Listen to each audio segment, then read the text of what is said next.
I'm Rachel Morrison, 29 years old, and I never thought my life would come down to this. Sitting in my one-bedroom apartment in Portland, Oregon, staring at my laptop screen at 9 p.m. on a Friday night, too exhausted to even think straight. I just finished a brutal week at the nonprofit where I work as Director of Community Outreach.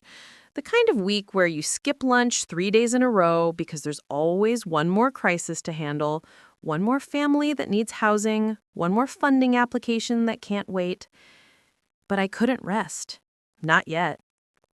My phone buzzed for the third time in an hour. Mom. Again. I already knew what she wanted before I even looked at the text.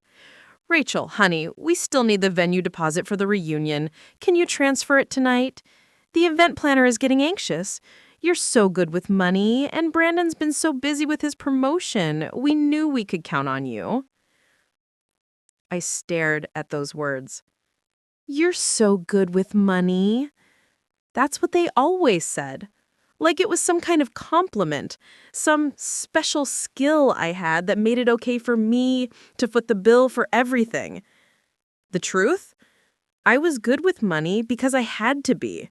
Because I lived on ramen and skipped vacations and drove a 10-year-old Honda that made weird rattling sounds every time I went over 50 miles per hour.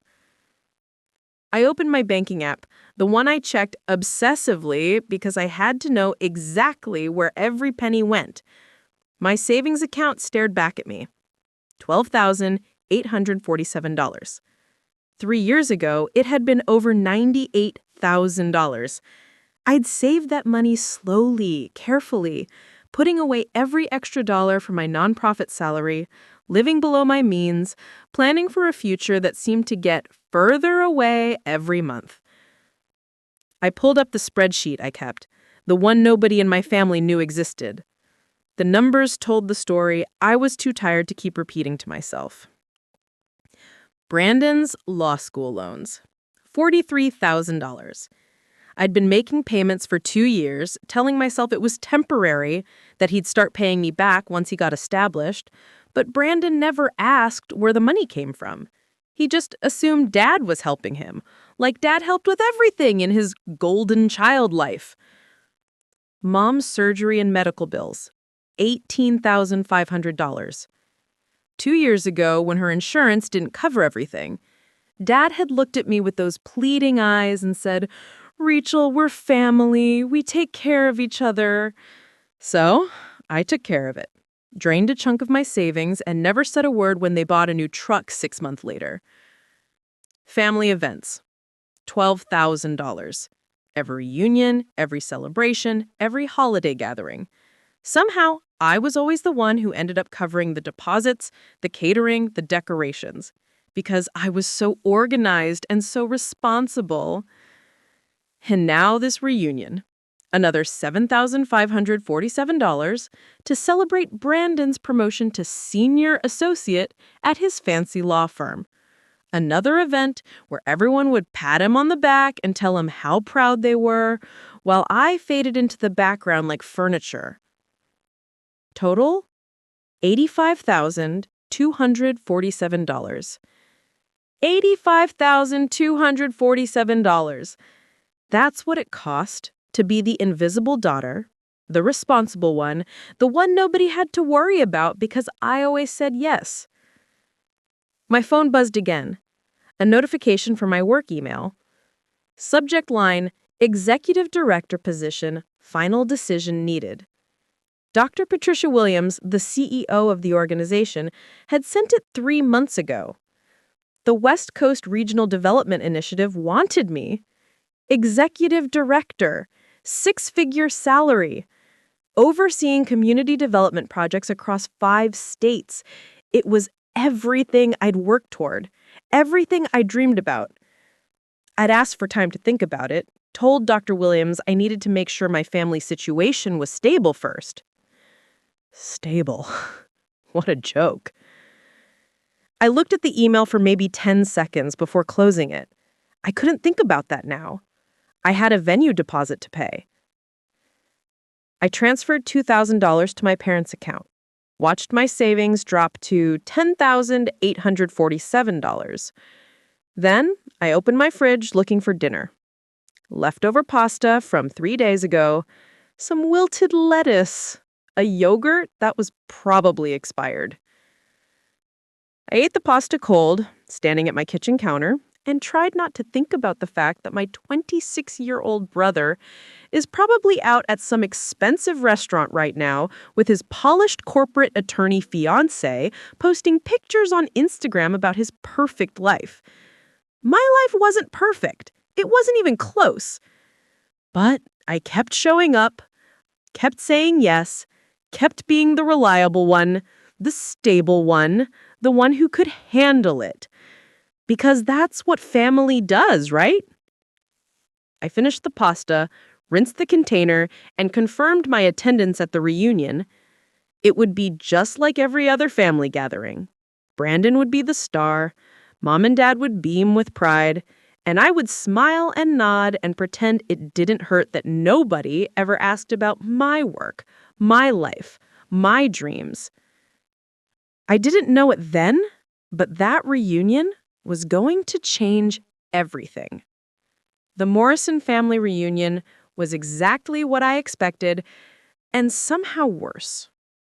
I pulled into the parking lot of the event space, a beautiful rustic venue about 30 minutes outside Portland, all exposed beams and string lights and perfectly manicured gardens. The kind of place that costs a fortune to rent.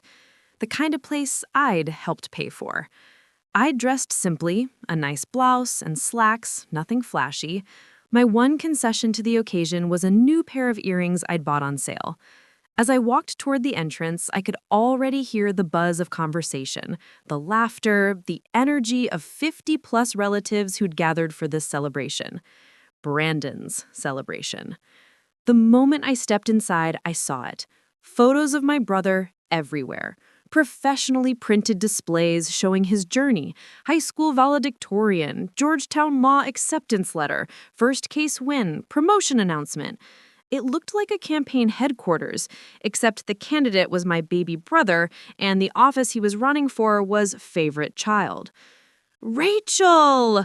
Cousin Jennifer rushed over, phone already out, filming. She was in her early 20s, worked as a social media manager for some local business, and treated every family event like content for her followers. You're here! I'm doing a live stream of the whole thing. This is so exciting, right? Brandon and Stephanie are about to arrive. She panned her phone around the room, lingering on the photo displays, the catering table, the Congratulations Brandon banner. The phone passed over me for maybe half a second before moving on to more interesting subjects. It looks great, I said, because what else was I supposed to say? Your mom did such an amazing job planning this, Jennifer gushed, still filming. My mom. Right. The mom who'd called me 15 times in the past 2 weeks asking me to handle vendor payments, coordinate with the caterer, and wire the deposit. But sure, she'd planned it. I made my way toward the main table, trying to help set up place cards, when Mom intercepted me. Rachel, honey, thank goodness. Her voice had that edge of barely controlled panic. The florist is here with the centerpieces, and they're saying there's an issue with the payment. Can you go handle that? I need to stay here and greet people. Mom, I already paid. I know, but there's some confusion about the delivery fee. You're so good at sorting these things out. Oh, look, there's the Hendersons. I have to say hello. She was gone before I could respond, leaving me to deal with the florist, who looked extremely unimpressed. I pulled out my phone and transferred another $200 for a delivery fee I definitely shouldn't have been responsible for.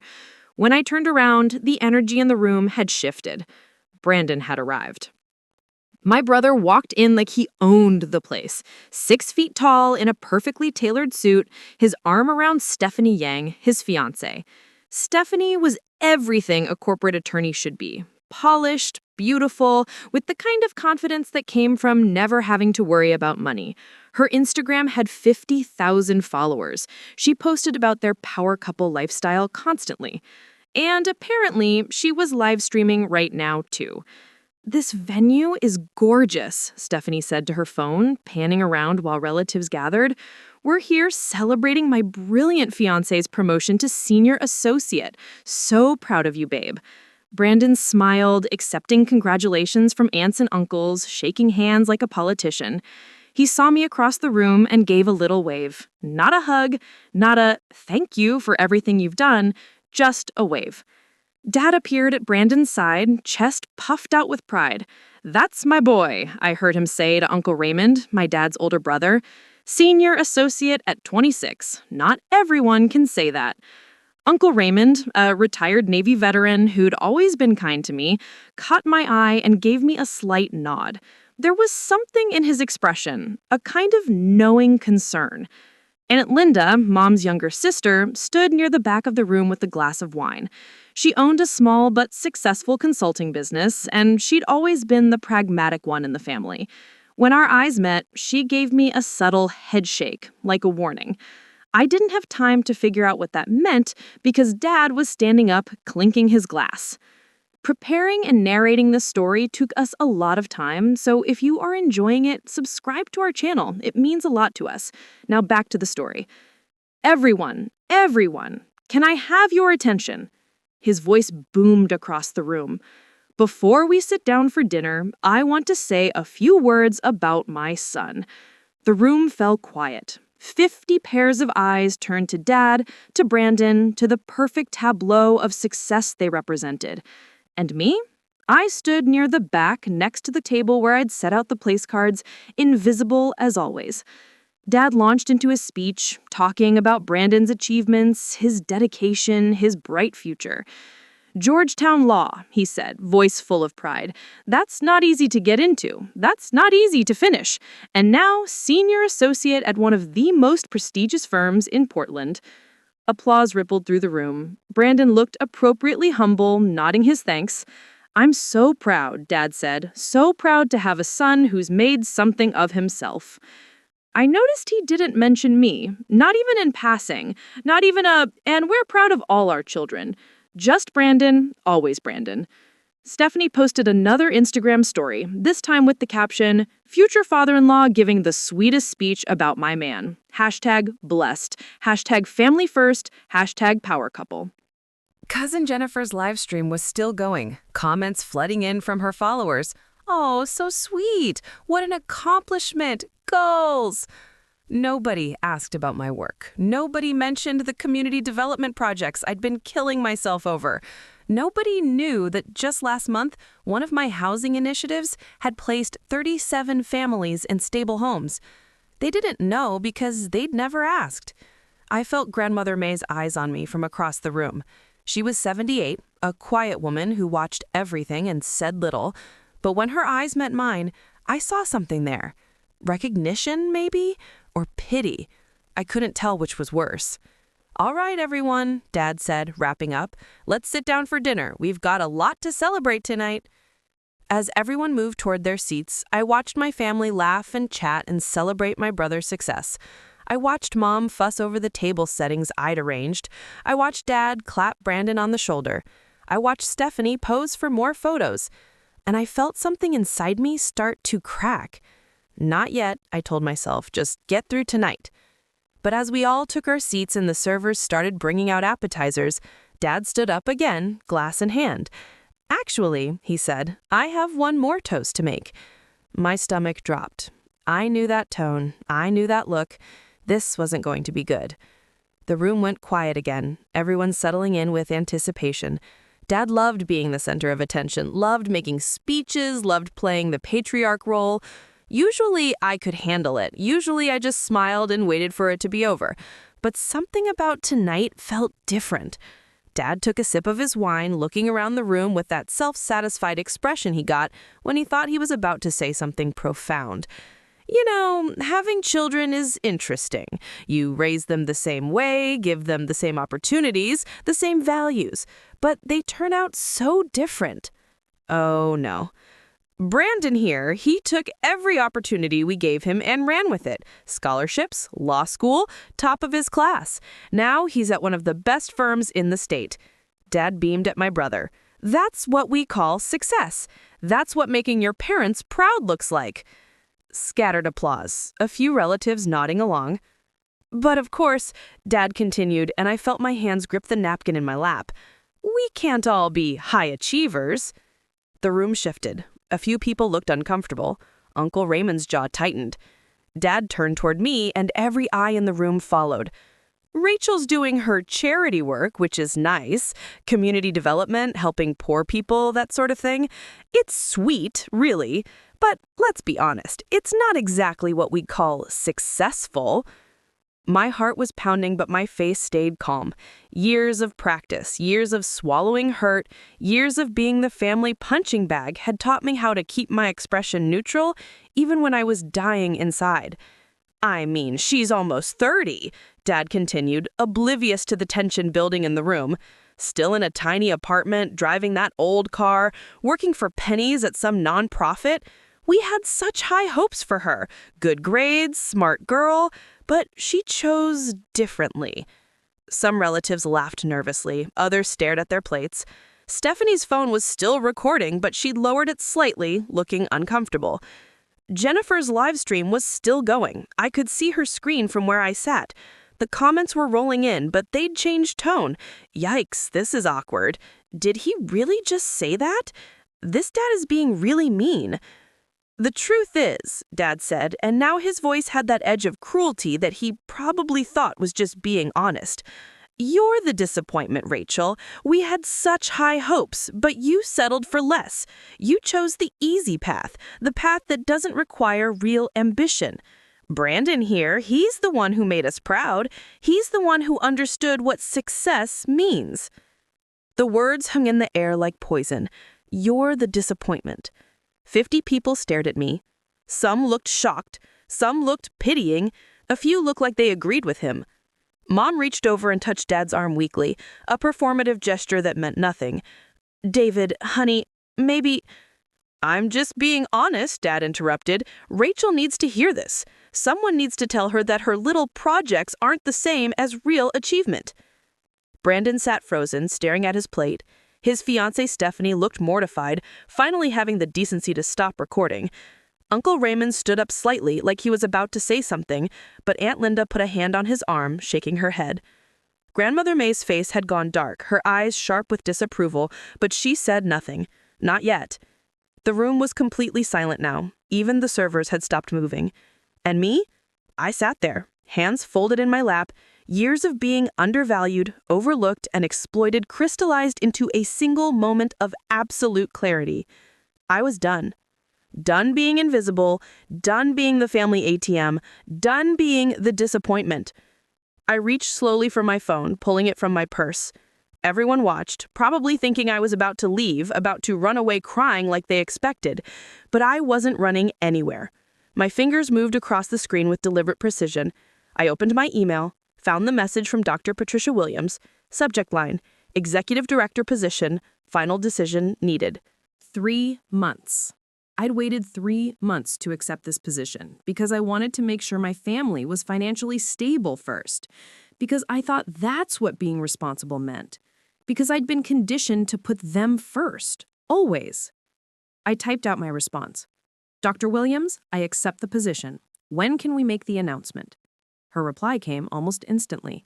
Wonderful news! The board is thrilled. I can release the press statement tomorrow, along with your Forbes feature. Congratulations, Rachel. You've earned this. Forbes feature, right. I'd done that interview 2 months ago. Talked about my work in community development, the innovative funding models I'd created, the hundreds of families I'd helped. The interviewer said it would be in the 30 under 30 social impact leaders issue. I'd almost forgotten about it, buried under the weight of my family's demands. I looked up from my phone. The room was still staring at me, waiting for my reaction to Dad's cruel words. I smiled. Not a sad smile, not a bitter smile. A smile of someone who just decided to stop shrinking herself. Actually, Dad, I said, my voice cutting through the silence like a knife, calm and clear and steady, I have an announcement of my own. Dad looked annoyed, like I was interrupting his moment. Rachel, this isn't the time. No, I said. standing up. This is exactly the time. I could feel the shift in the room. Aunt Linda leaned forward. Uncle Raymond's eyes lit up with something like hope. Brandon finally looked up from his plate, and for the first time tonight, he looked nervous. I have something everyone should know, I continued, phone still in my hand, power radiating from every word. Something that's going to put this whole conversation in a very different light. Dad's face was turning red. Rachel, sit down. You're making a scene. Oh, I'm just getting started. And then I told them the truth. Every eye in that room was on me. 50+ relatives, all waiting to see what the disappointment daughter would do next. Run away crying, apologize for making a scene, sit back down and accept my place as the family failure. Not a chance. I stood there, phone in hand, and I felt something I hadn't felt in years. Power. Not the kind that comes from money or status or fancy job titles. The kind that comes from finally deciding that you're done being small. My fingers moved across my phone screen with deliberate calm. I could see Dad's face turning redder, see Mom reaching for her wine glass, see Brandon shifting uncomfortably in his chair. Good. Let them be uncomfortable. I'd been uncomfortable for 3 years. I opened the email from Dr. Patricia Williams again, the one I'd been too afraid to commit to because what if my family needed me? What if they couldn't manage without my money? What if I was being selfish? 3 months ago, I was offered the position of executive director for the West Coast Regional Development Initiative. 6-figure salary, overseeing community development across 5 states, working with the most respected leaders in nonprofit management.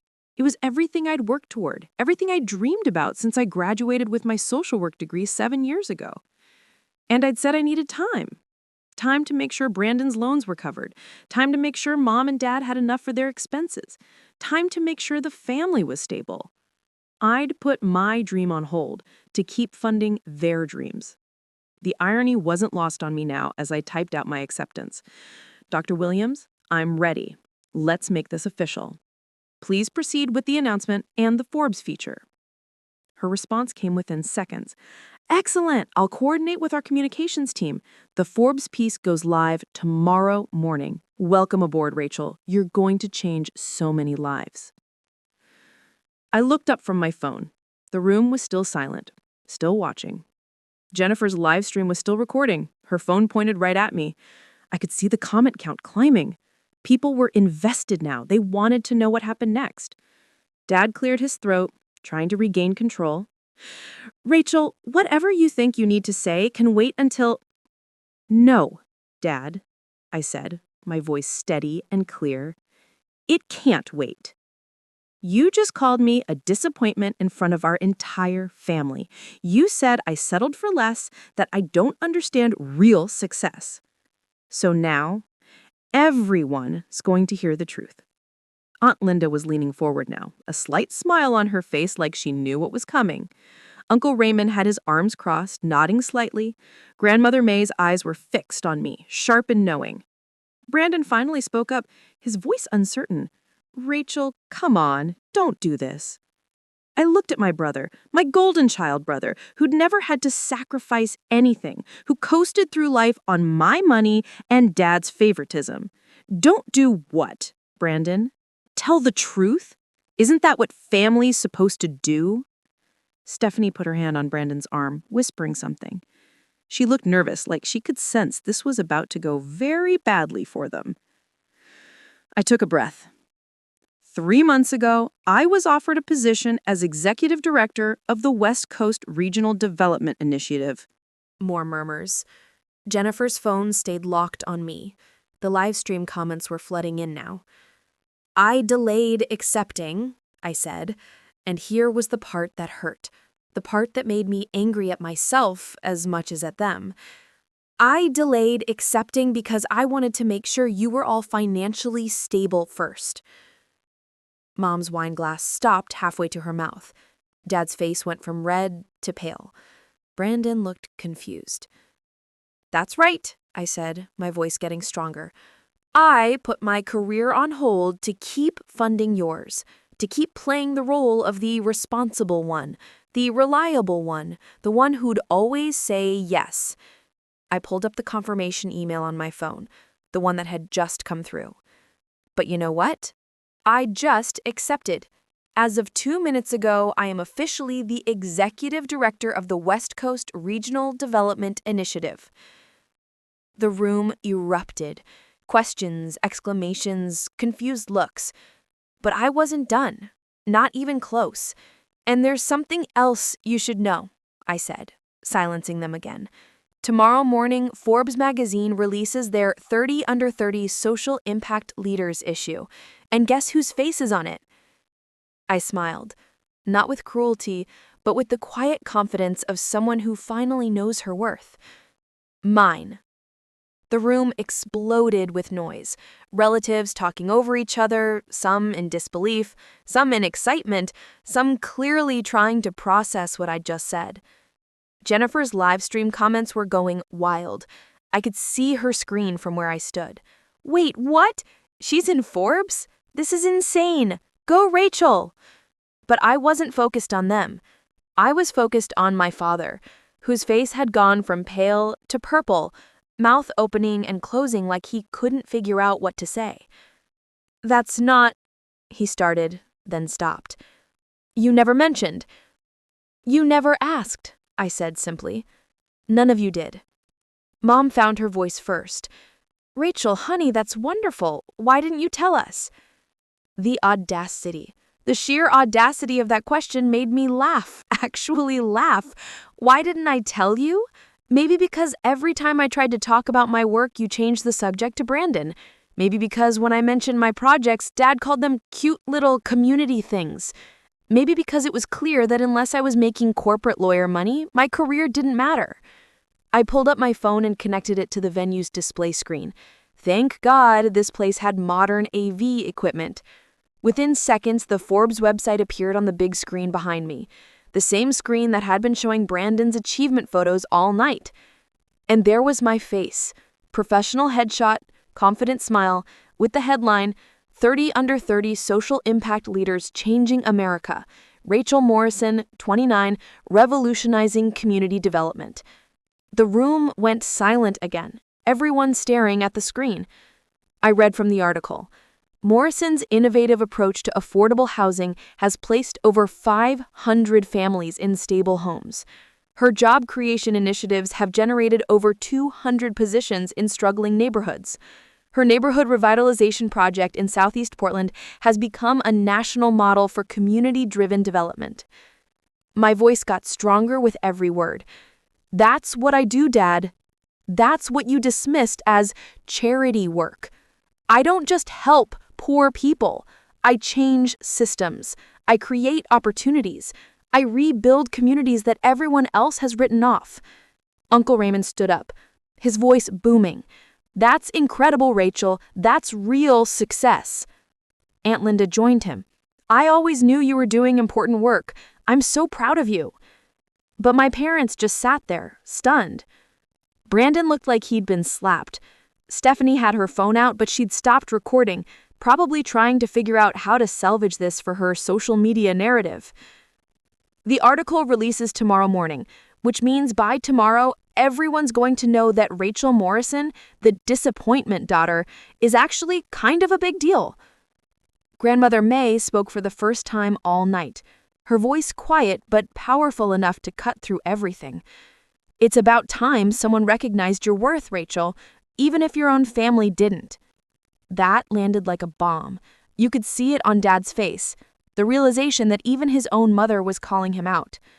I've been working on these projects for 5 years. 5 years of putting in 60-hour weeks, writing grant proposals at midnight, fighting for funding, advocating for families nobody else cared about. And you know what the crazy part is? I was good at it. Really good. Good enough that Dr. Patricia Williams noticed. Good enough that Forbes noticed. I looked directly at my father.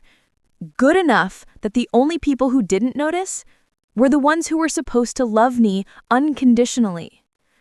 The room was so quiet you could hear the air conditioning humming. So yes, Dad, I'm the disappointment. I'm the daughter who chose impact over income, who chose meaning over status, who chose to actually help people instead of just making money off them. My voice cracked slightly, just for a moment. And I'm sorry that wasn't enough for you.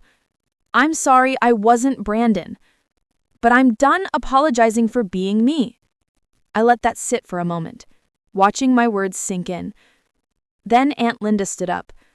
Actually, Rachel, there's one more thing everyone should know. I looked at her, confused. She gave me a small nod. If we're telling the truth tonight, let's tell all of it. Aunt Linda walked to the front of the room with tablet in hand, with the kind of purposeful stride she used in business negotiations. She was done being quiet, done watching from the sidelines.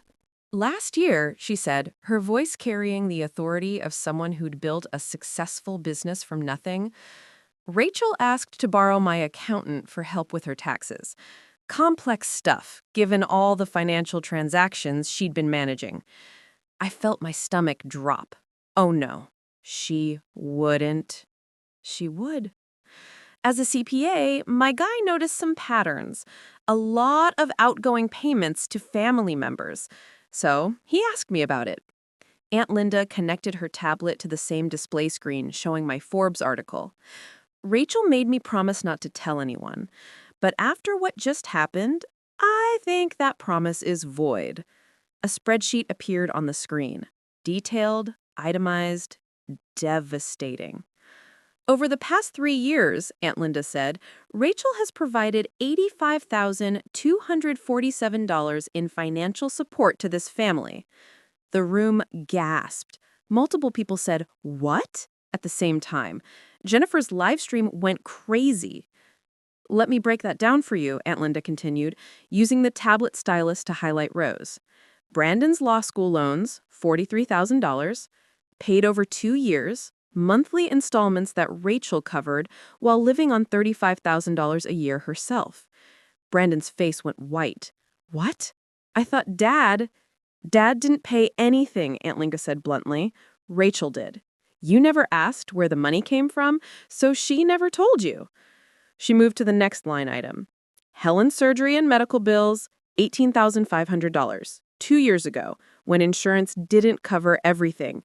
Rachel paid it, while driving a car that was literally falling apart. Mom covered her mouth, tears starting to form. But I couldn't tell if they were tears of remorse or tears of embarrassment. Family events, $12,000. Every reunion, every holiday gathering, every celebration. Rachel funded them, including tonight's event, $7,547. Dad was silent now, staring at the numbers like they might change if he looked hard enough. And here's the best part, Aunt Linda said, her voice dripping with barely contained anger.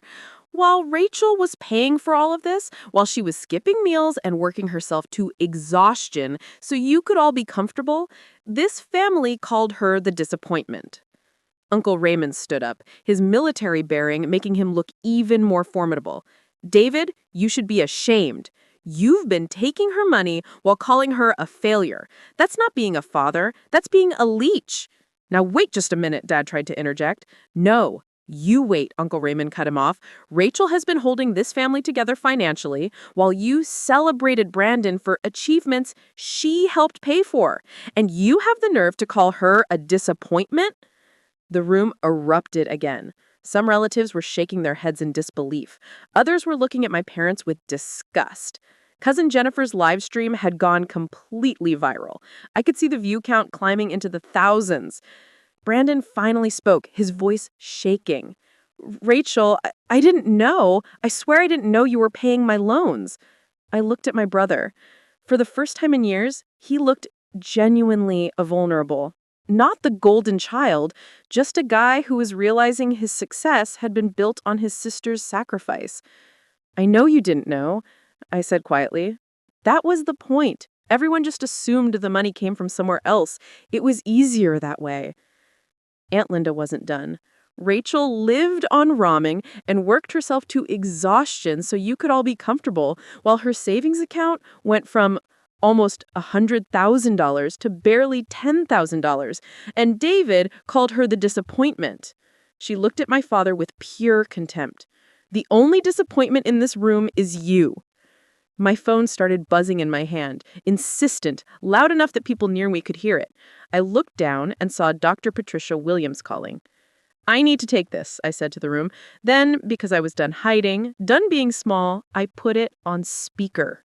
"Rachel!" Patricia's voice was warm, energetic, exactly what I needed right now. "I just got word that the Forbes piece went live early. They pushed it up because of some scheduling change. I've been getting calls for the past hour. CNN wants to interview you. 3 major foundations are asking about funding your projects. This is huge, Rachel. Huge!" The room was dead silent, everyone listening to this conversation that proved everything I just said was true. "The response has been overwhelming," Patricia continued. "People are calling you a visionary. The housing model you developed, the community-driven approach, the way you've balanced economic development with social impact. Rachel, you're exactly the kind of leader this field needs." "Thank you, Dr. Williams," I managed to say, my voice steadier than I felt. "I've known for 2 years that you were special. The way you fought for that Southeast Portland project when everyone said it was impossible. The way you convinced that developer to partner with the community instead of displacing them. You don't just help people, you empower them. You give them agency in their own lives. That's transformative work." I could feel tears threatening, but I wouldn't cry. Not now. "The board voted unanimously to approve your promotion," Patricia said. "They wanted me to tell you personally how proud we are. I hope your family is with you. I hope they're celebrating this moment because you deserve it." The irony of that statement, given where I was standing and what had just happened, almost made me laugh. "They're here," I said carefully. "We're at a family reunion." "Perfect! Tell them congratulations from all of us. We can't wait to have you in this new role. You're going to change so many lives, Rachel. You already have." The call ended, and I slowly lowered my phone. The silence in that room was deafening. Then my phone buzzed again, a notification, an email with an attachment. "There's one more thing," I said, my voice quiet but clear. "Something I didn't plan for tonight, but I think you all need to see it." I connected my phone to the display screen again. A video file loaded. I pressed play. The screen filled with images of a neighborhood I knew well, Southeast Portland, the revitalization project Patricia had just mentioned. But this wasn't a news report or a corporate presentation. This was personal. Families stood in front of newly renovated homes. Real people, real faces, real lives. A woman in her 50s spoke first, looking directly at the camera. "My name is Maria Gonzalez. 2 years ago, I was living in my car with my 2 kids. The shelters were full. I'd lost my job, lost everything. Then I met Rachel Morrison." Another person appeared, a young man, maybe mid-20s. "I'm James. I was homeless for 3 years. Couldn't find work because I didn't have an address. Rachel's program gave me housing and connected me with job training. Now I'm a certified electrician. I have my own apartment. I have my life back." More faces, more stories. An elderly woman. "Rachel didn't just give us houses, she gave us dignity." A small business owner. "She helped me get a small business loan when every bank said no. Now I employ 5 people from this neighborhood." Children playing in a rebuilt park. Their laughter filling the audio. The video had been sent to my work email by the community organizer I'd worked with. A surprise thank you, timed for the Forbes release. The final shot was Maria again, tears streaming down her face. "Rachel Morrison saved my family. She gave us hope when we had none. She's a hero. She's our hero." The video ended. The screen went black. I looked around the room. Some relatives were crying. Others looked stunned. Jennifer's livestream had thousands of viewers now, comments flooding in with support. "That's what I do," I said quietly. "That's the work Dad called a disappointment. Those are the people whose lives apparently don't matter because they're not corporate clients or prestigious cases." I looked at my father, whose face had gone from purple to ashen. You measured success by salary and status, but I measured it by impact, by lives changed, by families housed, by communities rebuilt. Uncle Raymond was wiping his eyes. Aunt Linda looked at me with such pride I almost broke. So yes, I said, my voice breaking just slightly, I chose a different path, and I'd choose it again. Dad stood up so fast his chair nearly tipped over. His face was red again, that familiar anger I'd seen 1,000 times before, whenever someone challenged him or made him look bad. This doesn't change anything, he said, his voice tight. Brandon still has a respectable career at a prestigious firm. You're doing charity work, Rachel, government grants and donations. That's not real business. I couldn't believe it. After everything, after the Forbes feature, after the video, after Aunt Linda's financial breakdown, he was still doubling down. Real business? Uncle Raymond exploded, standing up to face his brother. She's housed 500 families. She's created 200 jobs. She's been featured in Forbes for her work. What more does she need to do to earn your respect? She could have been a lawyer like Brandon, Dad shot back. She could have made something of herself instead of wasting her degree on helping people, Grandmother May's voice cut through the argument like a blade. Everyone turned to look at her. She stood slowly, her 87 years somehow making her more commanding, not less. I raised you better than this, Grandmother May said, and the disappointment in her voice was devastating.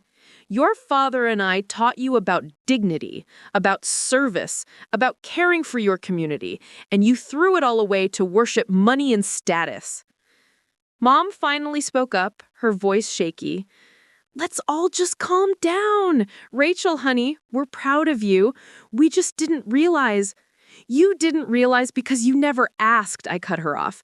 For 3 years, Mom, 3 years of me paying your bills, covering Brandon's loans, funding your events. And not once did you ask if I was okay. Not once did you ask about my work. You just took my money and called me the stable one. We thought you were fine, Mom said weakly. You never complained. Because you trained me not to. My voice was louder now, years of swallowed pain finally breaking through. You trained me to be the reliable one, the one who doesn't need attention, the one who always says yes, and then you resented me for not being Brandon. Brandon finally stood up, his face pale. Rachel, I swear I didn't know about the loans. If I'd known... You would have what? I looked at my brother, really looked at him. You would have thanked me, paid me back? Or would you have just felt guilty while still taking the money?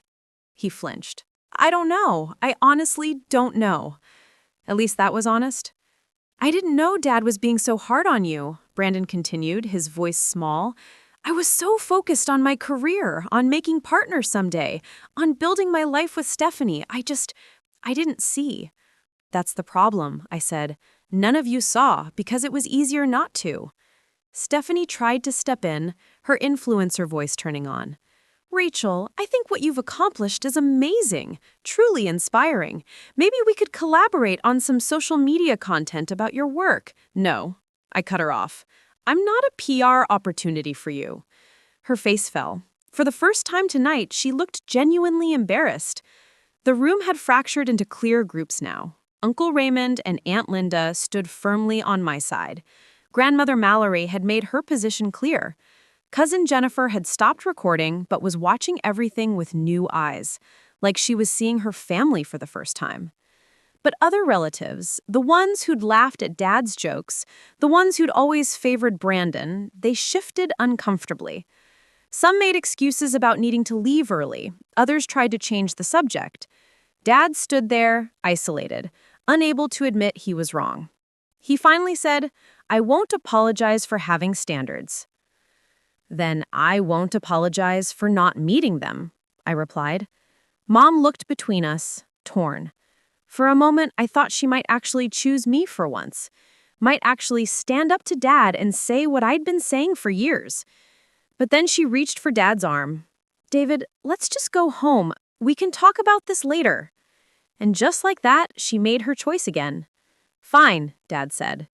Rachel, when you're ready to have a mature conversation about your future, you know where to find us. He walked out.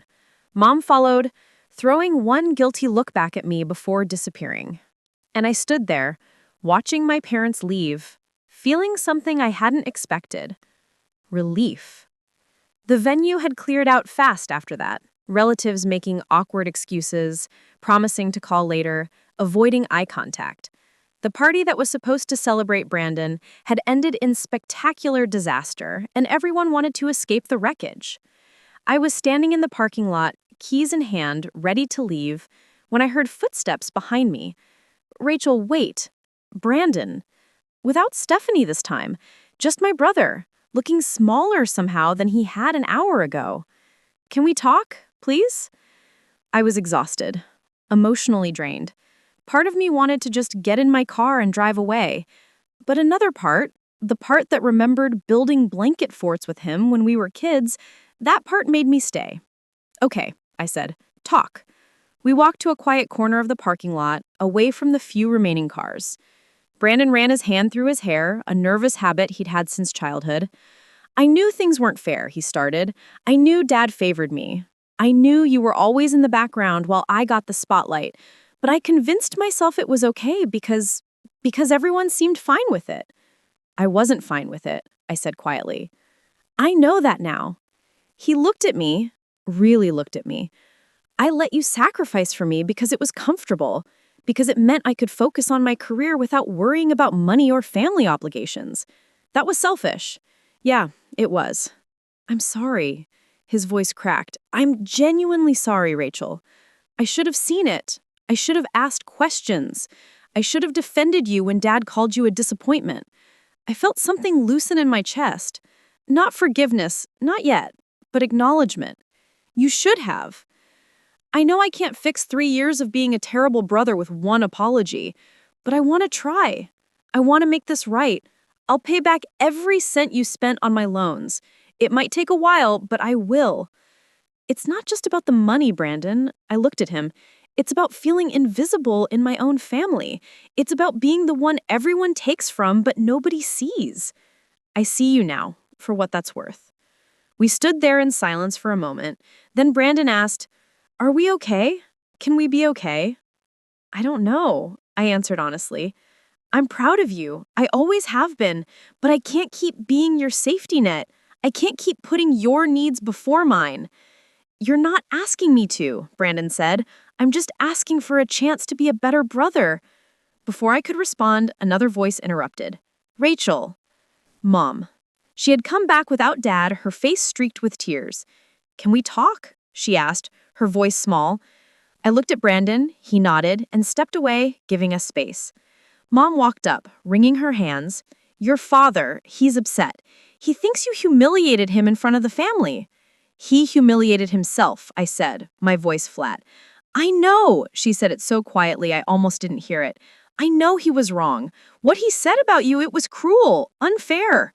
"You stood by and let him say it," I pointed out. "You've been standing by for 3 years while he treated me like a disappointment." "I thought I was keeping the peace," Mom said. "I thought if I could just smooth things over, make everyone happy." "You can't make everyone happy, Mom, and trying to cost me everything." She was crying now. "I failed you. I should have stood up to your father. I should have seen what was happening. I should have protected you." "Yes," I agreed. "You should have." "What can I do?" she asked. "How do I make this right?" I looked at my mother, this woman who'd raised me, who'd taught me to be strong and independent, and then resented me for being too independent, who'd weaponized guilt to keep me compliant. "I don't have an answer for you, Mom," I said gently. "But that's not my problem to solve anymore. I'm done being the family fix-it person. I'm done sacrificing myself so everyone else can be comfortable." "Does that mean—" She trailed off, afraid to ask. "It means I need space," I said. "It means I need to figure out who I am without carrying all of you. It means boundaries." Mom nodded, tears falling. "I understand. I do. And, Rachel, I am proud of you." I know I should have said it sooner. Should have said it always. But I am. Thanks, Mom, I said, but the words felt hollow. Too little, too late. She hugged me. I let her, but I didn't hug back. After she left, Aunt Linda found me. You okay, kiddo? I don't know, I admitted. I think so? You did good tonight, Aunt Linda said. You stood up for yourself. That takes guts. It doesn't feel good, I said. It feels like I just blew up my family. You didn't blow it up, Aunt Linda corrected. You just stopped holding it together with duct tape and your own sacrifice. If it falls apart now, that's not on you. Uncle Raymond appeared, pulling me into a bear hug. I'm proud of you, Rachel. Your grandfather would have been proud too. That almost broke me. Almost. As I drove home that night, my phone started buzzing. Text messages from my parents. We need to talk about this. You've embarrassed this family. When you're ready to apologize. I read them, felt the old guilt trying to pull me back, and then I did something I'd never done before. I blocked their numbers. My hands were shaking as I did it, but underneath the fear, underneath the guilt, there was something else. Freedom. 3 months later, I stood in front of a ribbon stretched across the entrance to a new community center in Southeast Portland. The same neighborhood from that video, the same families whose lives had changed, and now this building that would house job training programs, childcare services, and community support resources. My life had changed in ways I'm still processing. The executive director position was everything Dr. Patricia Williams promised, and more. I oversaw projects in 5 states now, worked with teams of dedicated people who actually valued my input, made decisions that impacted thousands of lives. The 6-figure salary meant I could finally breathe, could save money, could buy groceries without calculating every penny. I moved to a nicer apartment, nothing extravagant, but it had 2 bedrooms, actual closet space, and didn't make weird sounds when it rained. I bought a new car. A reliable one that started every morning without drama. Small things that felt huge after years of sacrifice. And I was in therapy, twice a month, sitting in a comfortable office, unpacking 3 years of family exploitation and a lifetime of being second best. Learning that setting boundaries wasn't selfish. Learning that I didn't have to earn love through sacrifice. Learning that my worth wasn't measured by how useful I was to others. It was hard work, harder than any community development project. I met Aunt Linda and Uncle Raymond for coffee every week now. They'd become my real family, the people who celebrated my wins and supported me through the hard days. Grandmother May sent letters, beautiful handwritten notes about strength and dignity and choosing yourself. Those letters meant more than she probably knew. Brandon reached out regularly, text showing he was actually trying to understand his privilege and be a better brother. He'd started therapy too, working through his own issues with Dad's expectations and the pressure of being the golden child. We weren't close, not yet, but we were rebuilding something. Slowly, carefully. I responded when I was ready. Sometimes that was the same day. Sometimes it was a week later. He never pushed, never demanded. That was growth. Mom sent messages occasionally, surface-level stuff about the weather or family news, never addressing the real issues. I read them, but rarely responded. She wanted reconciliation without accountability, peace without justice. I wasn't interested in that deal. Dad sent nothing. Radio silence for 3 months. His pride apparently was unbreakable. And honestly, I was okay with that. Now, standing at this ribbon cutting, I thought about Dad's words. You're the disappointment. He was wrong. But more importantly, his opinion didn't define me anymore. Maria Gonzalez, the woman from the video, stood beside me with her kids. James, the electrician, was here with his fiancée. The small business owner Dad would have dismissed as charity cases, they were real people with real dreams, and I'd helped make some of those dreams possible. Ready? Maria asked, handing me the oversized scissors. I looked at the crowd. Community members, local officials, my work colleagues, Aunt Linda and Uncle Raymond in the front row. People who saw me, valued me, supported me. "Ready," I said. The scissors cut through the ribbon. Applause erupted. Children ran past me into the center, excited to explore.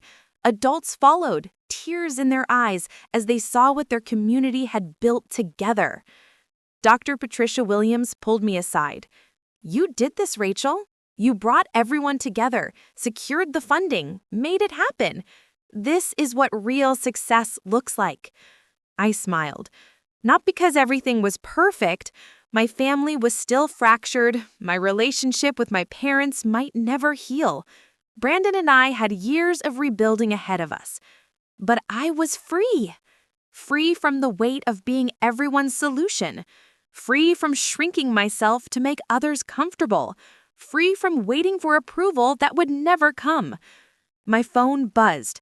A text from Brandon. "Saw the news coverage of the ribbon cutting. I'm proud of you, sis." I texted back, "Thanks. That means something." And it did, because it came from genuine respect, not obligation. As I walked through the community center, watching families explore their new resource, I realized something. Dad called me a disappointment because I didn't follow his definition of success. But I'd found my own definition: impact over income, meaning over status, community over corporate ladders. And you know what? I wasn't waiting for his approval anymore. I was building my own life, my own success, my own definition of what mattered. And that was more than enough. If you've ever felt invisible in your own family, if you've ever sacrificed yourself to make others comfortable, if you've ever been called a disappointment for choosing your own path, this story is for you. You're not alone. Your worth isn't measured by how useful you are to others. And sometimes the strongest thing you can do is choose yourself. Set the boundaries, block the numbers, walk away from people who diminish you, and build something beautiful on your own terms. That's not selfish. That's survival. That's freedom. Up next, you've got 2 more standout stories right on your screen. If this one hit the mark, you won't want to pass these up. Just click and check them out. And don't forget to subscribe and turn on the notification bell so you don't miss any upload from us. Marshall Whitfield approached Isaiah with a rigid stance. "Director Carter, I need to confess something." He inhaled deeply. "Yesterday, I saw Judge Caldwell in the parking garage. He met with a man and they exchanged an envelope. I didn't report it because..." He hesitated, ashamed. "Because I was afraid." "Gerald Hutchins," Victoria confirmed, "a lobbyist for the prison industry. Surveillance caught it. The envelope had $25,000, payment for ensuring harsher sentences." Whitfield looked crushed. "I could have stopped this." Isaiah's voice was firm. "Marshall Whitfield, your testimony is critical.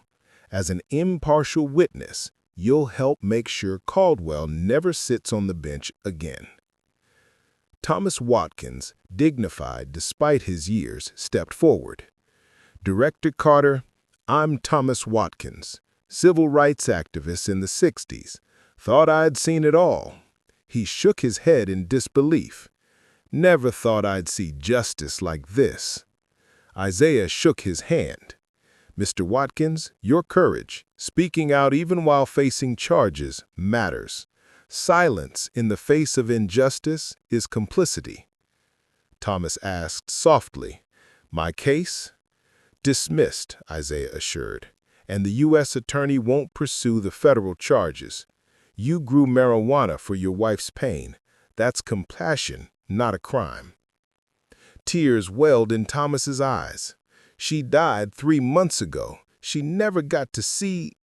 Isaiah placed a hand on his shoulder. "She saw you fight for her. That's the legacy that remains." Aisha kept recording. "Director Carter, can you tell us about your mother?" Isaiah's face shifted, grief laced with resolve.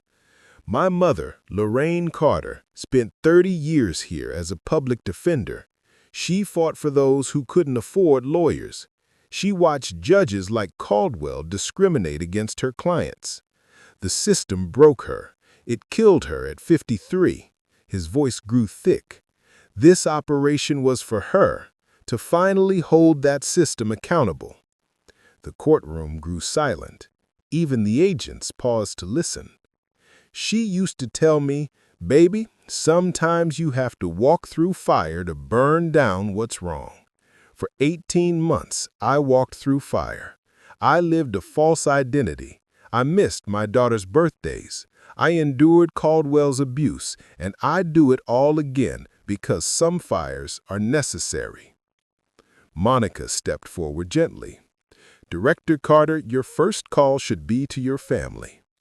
Isaiah pulled out his real phone, dialed a memorized number. "Sarah, it's over. I'm coming home." 2 weeks later, Isaiah stood before the Senate Judiciary Committee. Senators from both parties watched intently. It was the first time an FBI director had testified about going undercover against a sitting federal judge. "Director Carter, this operation was unprecedented. Some call it brilliant, others reckless. Why take this approach?" Isaiah leaned into the mic. "Senator, going undercover was my choice. Caldwell's corruption ran deep. 23 bribes, 47 misconduct cases buried, hundreds of defendants harmed by racial bias. The traditional methods failed. Judges protect each other. The system shields its own." He showed sentencing data.